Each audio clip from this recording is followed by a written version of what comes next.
Hello friends, नमस्कार। स्वागत है आपका हमारे यूट्यूब चैनल में। तो आज जैसा कि आप देख पा रहे होंगे स्क्रीन पर कि हम फंडामेंटल राइट यानी कि मौलिक अधिकारों के बारे में इस वीडियो में जानने वाले हैं। इसके अलावा जो भी हमारे संविधान में 22 भाग हैं उनके बारे में हम आगे भी इसी तरह एक एक करके जानेंगे। तो आइए जानते हैं मौलिक अधिकारों के बारे में। तो देखिए, मौलिक अधिकार जो हमारे संविधान में हमें दिए गए हैं, तो मौलिक अधिकारों की संख्या 6 है और इसके पहले 7 मौलिक अधिकार थे। तो 44वें संविधान संशोधन के अनुसार एक मौलिक अधिकार को हटा दिया गया है। इसके बाद भारतीय संविधान द्वारा हमें 6 मौलिक अधिकार प्राप्त हैं। तो देखिए, वर्तमान में संविधान द्वारा हमारे लिए 6 मौलिक अधिकार प्राप्त हैं और पहले इनकी संख्या 7 थी। तो 44वें संविधान संशोधन एक्ट 1978 के तहत संपत्ति के अधिकार को कानूनी अधिकार बना दिया गया था और इसे मूल अधिकारों से हटा दिया गया था। तो अब जो वर्तमान में मौलिक अधिकारों की संख्या है वो है 6। और देखिए, ये जो हमारा भारतीय संविधान का भाग 3 है, तो भाग 3 में 12 से 35 तक, अनुच्छेद 12 से अनुच्छेद 35 तक मौलिक अधिकारों के बारे में बताया गया है। तो आइए एक एक करके हम जानते हैं कि हमारे लिए कौन कौन से मौलिक अधिकार प्राप्त हैं। तो पहला अधिकार है हमारा समानता का अधिकार। तो इसको अनुच्छेद 14 से अनुच्छेद 18 तक बताया गया है। तो इसका जो अनुच्छेद 14 है, तो 14 में दिया गया है कि विधि के समक्ष समानता एवं विधि की समान रक्षा। तो ये हो गया अनुच्छेद 14। इसके बाद आता है हमारा अनुच्छेद 15। तो अनुच्छेद 15 में दिया गया है कि धर्म, जाति एवं लिंग इत्यादि के आधार पर भेदभाव की रोकथाम। इसके बाद है अनुच्छेद 16।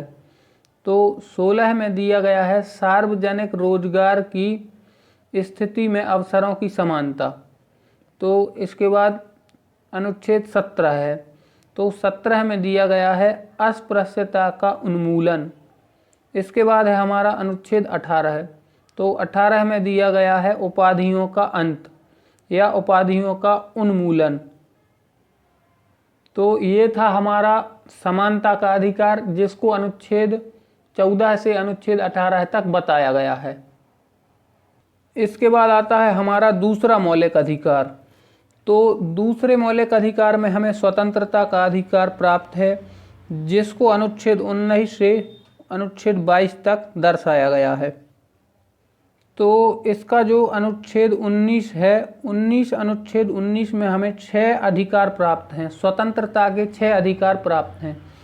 इसमें बोलने एवं अभिव्यक्ति की स्वतंत्रता, एकत्र होने की स्वतंत्रता, संयुक्त होने की स्वतंत्रता, गति करने की स्वतंत्रता और निवास करने एवं व्यवसाय करने की स्वतंत्रता हमें अनुच्छेद 19 में प्राप्त है। इसके बाद है हमारा अनुच्छेद 20। तो अनुच्छेद 20 में हमें अपराधों के अभियोग के संदर्भ में रक्षा का अधिकार प्राप्त है। इसके बाद है अनुच्छेद 21। तो अनुच्छेद 21 में जीवन एवं व्यक्तिगत स्वतंत्रता की रक्षा का अधिकार हमें प्राप्त है। इसके बाद है अनुच्छेद 22। तो अनुच्छेद 22 में कुछ मामलों में गिरफ्तारी एवं नज़रबंदी से बचाव, ये अधिकार हमें प्राप्त हैं। तो ये थे हमारे स्वतंत्रता के अधिकार जो 19 से 22 तक थे। इसके बाद है हमारा तीसरा मौलिक अधिकार, जो कि अनुच्छेद 23 से अनुच्छेद 24 तक दिया गया है। तो अनुच्छेद 23 से अनुच्छेद 24 तक ये जो अधिकार है वो है शोषण के विरुद्ध अधिकार। तो आइए देखते हैं इसके अनुच्छेद। तो इसका पहला अनुच्छेद है अनुच्छेद 23। तो अनुच्छेद 23 में दिया गया है कि मनुष्यों की तस्करी एवं बाल श्रम को रोकना। बाल श्रम का जो प्रतिषेध है वो इसमें दिया गया है। इसके बाद है अनुच्छेद 24। तो अनुच्छेद 24 में फैक्ट्री इत्यादि में बच्चों को रोजगार देना और देने से रोकने के लिए ये 24वां अनुच्छेद दिया गया है। इसके बाद चौथा अधिकार है हमारा धार्मिक स्वतंत्रता का अधिकार, और इसको अनुच्छेद 25 से अनुच्छेद 28 तक बताया गया है। तो इसके लिए अनुच्छेद 25 में दिया गया है अंतःकरण की स्वतंत्रता तथा किसी भी धर्म को मानने एवं प्रचार करने की स्वतंत्रता के बारे में अनुच्छेद 25 में दिया गया है। इसके बाद है अनुच्छेद 26। तो अनुच्छेद 26 में धार्मिक मामलों के प्रबंध की स्वतंत्रता के बारे में बताया गया है।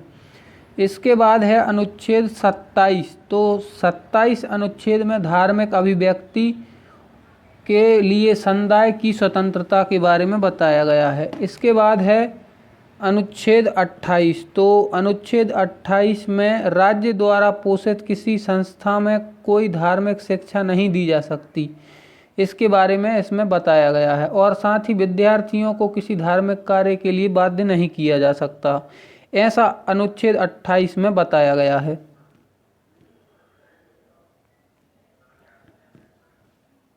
इसके बाद अगला जो हमारा 5वां मौलिक अधिकार है वो है शिक्षा और संस्कृति का अधिकार। और शिक्षा और संस्कृति के अधिकार को अनुच्छेद 29 से अनुच्छेद 30 तक बताया गया है। तो अनुच्छेद 29 में दिया गया है कि अल्पसंख्यकों के अधिकारों का संरक्षण, जो भी हमारे भारत में अल्पसंख्यक हैं उनके संरक्षण की बात इसमें कही गई है। इसके बाद अनुच्छेद 30 है। तो अनुच्छेद 30 में अल्पसंख्यकों को यह अधिकार प्रदान किया जाता है कि वे शैक्षिक संस्थानों की स्थापना एवं प्रशासन कर सकें।